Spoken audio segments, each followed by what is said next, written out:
Hi friends, நேற்று weight loss challenge டே 82.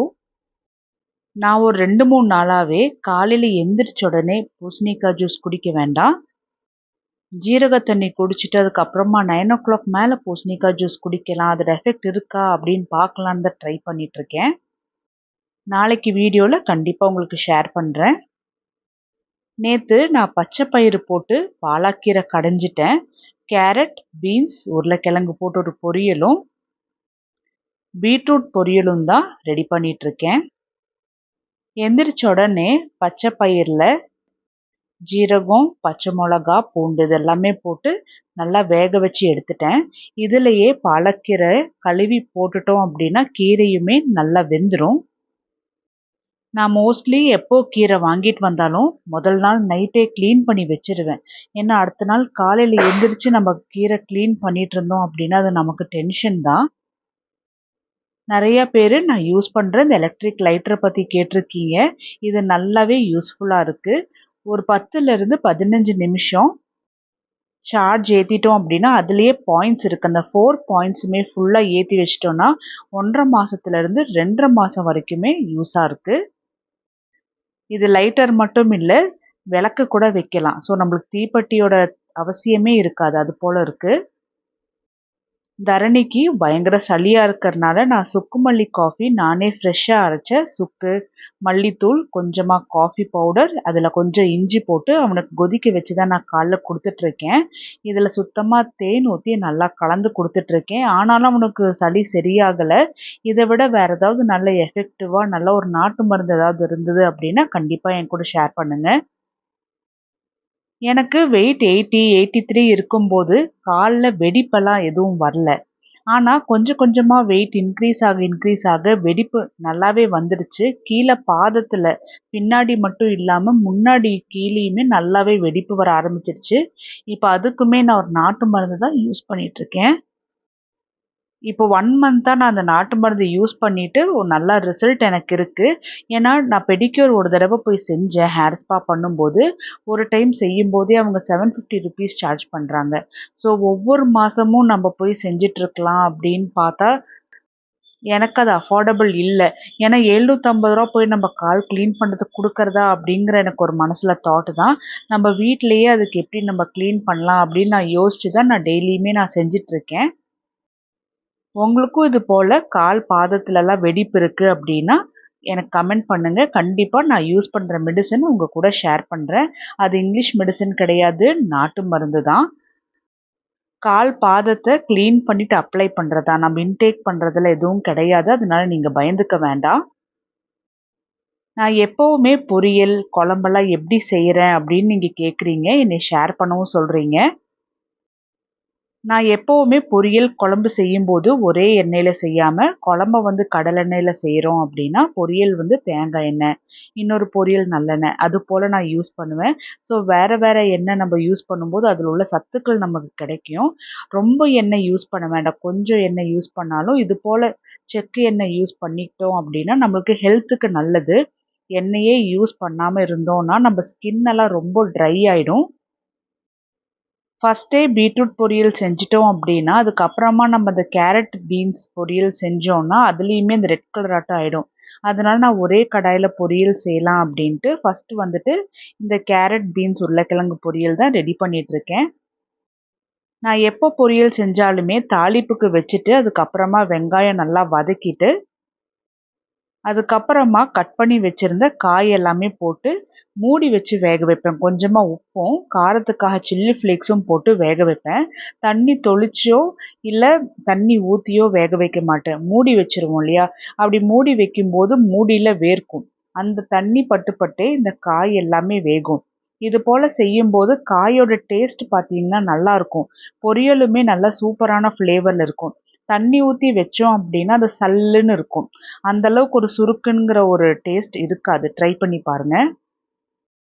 Beetroot பொரியலுக்குமே பச்சை மிளகா போட்டோம் அப்படின்னா பசங்க எப்படியாவது கடிச்சிடுறாங்க பச்சை மிளகாவை. அதுக்கப்புறமா வாயெல்லாம் எரியுது அப்படிங்கிற மாதிரியே சொல்கிறாங்க. இவங்களுக்காக வேண்டியே தான் நான் சில்லி ஃப்ளேக்ஸே ரெடி பண்ணி வைக்கிறது. ஆனா சில்லி ஃப்ளேக்ஸ் போட்டதுக்கப்புறம் எனக்குமே பொரியல் ரொம்ப புடிச்சிருக்கு. ஏன்னா, நல்ல ஒரு ஃப்ளேவர் இருக்கு. டேஸ்ட் குடுக்குது பொரியலுக்கு. அது மட்டும் இல்லாம மோர் குழம்பு அந்த மாதிரி செய்றோம் அப்டின்னா, காரம் நம்ம கம்மியா போட்டுட்டோம் தெரியாம. அந்த மாதிரி சமயத்துல சில்லி ஃப்ளேக்ஸ் போட்டோம்னா நல்ல ஒரு காரம் கிடைக்கும். அது மட்டும் இல்ல நம்மளோட குழம்போட கலருமே மாறாது. ட்ரை பண்ணி பாருங்க. பீட்ரூட் பொரியலுமே நான் மூடி வச்சு தான் வேக வச்சுட்டுருக்கேன். மூடியிலிருந்து விழுகிற தண்ணியிலேயே காய் நல்லா வெந்து வந்துரும். கடைசியா கொஞ்சமா தேங்காவ அரைச்சு போட்டுருவேன். பீட்ரூட் பொரியலுக்கு மட்டும் நான் தேங்காய் சேர்த்துவேன். அப்புறமா கீரை பொரியலுக்கு. வேற எந்த காய் பொரியலுக்குமே நான் தேங்காய் சேர்த்த மாட்டேன். ஏன்னா கொஞ்சம் இனிக்கிற மாதிரி இருக்கும்னு. எனக்கு வெளியில போற வேலை இருந்தனால நான் பூசணிக்காய் ஜூஸ் எடுத்துக்கல. எனக்கு ஒரு 11:30க்கு பயங்கரமா பசிச்சது. நான் வேக வச்ச கருப்பு சுண்டலும், ஊற வச்சிருந்த பச்சை பயிரும், ஜீரக தண்ணியோட காலையில பிரேக்ஃபாஸ்ட்டுக்குன்னு எடுத்துக்கிட்டேன். ஸ்வீட் சாப்பிடணும் போல இருந்துச்சுன்ட்டு ஒரே ஒரு கடலை பருப்பி எடுத்துக்கிட்டேன்.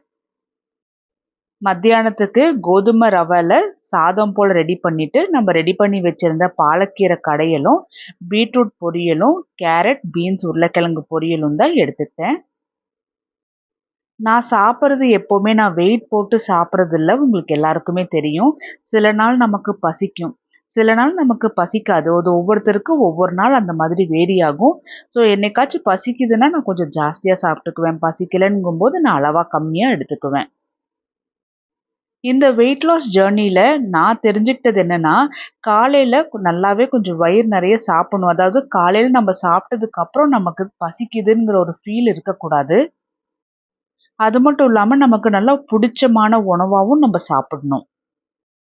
அப்பதான் நாள் முழுக்கவே நல்ல ஸ்டொமக் ஃபில்லிங்காட்டம் இருக்கிற மாதிரி இருக்கும். இல்லைன்னா, நாள் முழுக்க நம்ம என்னதான் சாப்பிட்டாலுமே பசிக்கிற போல ஃபீலிங்காவே தான் இருக்கும். நான் ஒவ்வொரு நாளைக்கு ஒவ்வொரு விதமான டிஷ் எனக்குன்னு நான் தனியா செஞ்சுக்கிறது கிடையாது. ஏன்னா, அது என்னால எத்தன நாள் கடைபிடிக்க முடியும் அப்படிங்கிறது எனக்கு கண்டிப்பாவே டவுட்டா தான் இருக்கும். என்ன பொறுத்தவரைக்கும் நான் அந்த மாதிரி செஞ்சுட்ருந்தேன் அப்படின்னா, நான் உங்க கூட இது போல 82 டேஸ் வெயிட் லாஸ் சேலஞ்சுல கண்டிப்பா என்னால ஃபாலோ பண்ணியிருக்கவே முடியாது. ஏன்னா, எங்க வீட்ல நான் தான் செய்றேன். அப்போ காலையில எந்திரிச்சு வீட்ல இருக்கிற எல்லாருக்கும் செஞ்சுட்டு, திரும்பி நான் எனக்காக செய்றேன் அப்படின்னா, கண்டிப்பா நான் செய்ய மாட்டேன். என்ன மாதிரி எத்தன பேர் இருக்கீங்கன்னு சொல்லி சொல்லுங்க. நம்ம கூட அத்தை, அம்மா அந்த மாதிரி இருந்தாங்க அப்படின்னா, நமக்காக அவங்க செஞ்சு தருவாங்க அப்படிங்கிற சமயத்துல, நமக்கு விதவிதமா அவங்க செஞ்சு குடுப்பாங்க. நேரத்துக்கு என்னென்ன செஞ்சு தரணும்னு நம்மகிட்ட கேட்டு செய்வாங்க. ஆனா, நம்ம எக்ஸர்சைஸ் எல்லாமே பண்ணிட்டு வந்துட்டு, பயங்கரமா பசியா எக்ஸாஸ்ட்டா இருக்கும். அதுக்கப்புறம் திரும்ப நமக்கு வேணுங்கிற டயட் ஃபுட்ட நம்ம சமைச்சு சாப்பிடுவோம் அப்படின்னா, கண்டிப்பா நம்ம செய்வோமா அப்படிங்கிறத நீங்க சொல்லுங்க. நான் கண்டிப்பா செய்ய மாட்டேன். அதனால தான் நான் எக்ஸர்சைஸ் எதுவுமே இல்லாம, டெய்லி என்ன சமைக்கிறோமோ, அதுல இருந்தே எப்படி நம்ம டயட்டா ஃபாலோ பண்றது அப்படிங்கிறத நான் செஞ்சுட்ருக்கேன். ஏன்னா, அப்பதான் நான் ஃபாலோ பண்ணுவேன். என்ன மாதிரி நீங்க யாராவது இருக்கீங்க அப்படின்னா, உங்களுக்கு இது நல்லாவே ஹெல்ப்ஃபுல்லா இருக்கும்.